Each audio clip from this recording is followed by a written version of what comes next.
हमारी राजमा दाल तैयार हो चुकी है। अब हम हरा धनिया डालेंगे।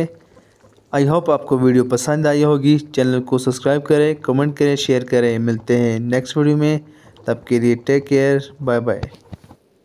Hello guys, welcome back another cooking video. आज मैं बनाने जा रहा हूँ राजमा दाल। जैसा आप देख सकते हैं, मैंने राजमा दाल को पानी में भिगो कर रखा था 2-3 घंटों के लिए। राजमा दाल को हम प्रेशर कुकर में डालेंगे। थोड़ा सा पानी भी हम डालेंगे और 1 चम्मच नमक भी डालेंगे। अब हम अच्छे से मिक्स करेंगे। अब हम प्रेशर कुकर को बंद करके राजमा दाल को उबलने के लिए छोड़ देंगे। राजमा दाल थोड़ी सी तैयार हो चुकी है। अब इसमें हमने मिर्ची और हल्दी डाली। अब मैं इन दोनों को अच्छे से मिक्स करूँगा।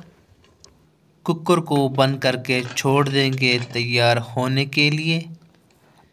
अब हम एक प्याज लेंगे और इसको छोटे छोटे टुकड़ों में काट के हम छोड़ देंगे। आप देख सकते हैं राजमा अच्छे से उबल चुके हैं। अब ये पकने के लिए तैयार हो चुके हैं। घी डालेंगे 3 चम्मच, जीरा डालेंगे आधी चम्मच, सौंफ आधी चम्मच, तेज पत्ता, और इसको हम अच्छे से घी के अंदर भुनेंगे। थोड़ा सा थूम डालेंगे और थूम को हम घी में अच्छे से भुनेंगे। थूम हमारा अच्छे से फ्राई हो चुका है। अब हम प्याज डालेंगे और प्याज को भी हम कुछ टाइम के लिए अच्छे से फ्राई करेंगे ताकि जो प्याज है ये ब्राउन हो जाए। प्याज के अंदर हम नमक डालेंगे 1 चम्मच और नमक को हम अच्छे से मिक्स करेंगे प्याज में।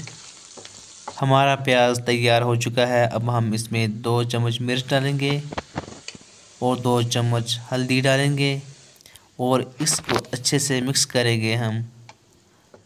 अच्छे से मिक्स हो चुका है। अब इसमें हम थोड़ा सा पानी भी डालेंगे।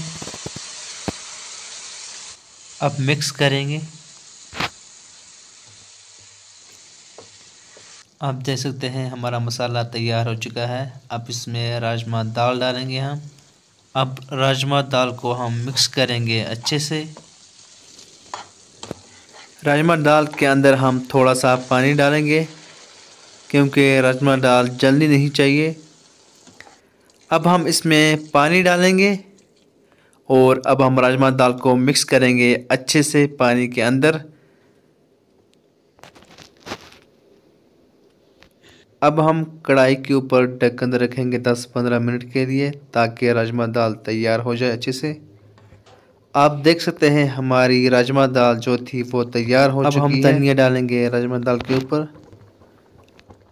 आई होप आपको वीडियो पसंद आई होगी। चैनल को सब्सक्राइब करें। मिलते हैं नेक्स्ट वीडियो में।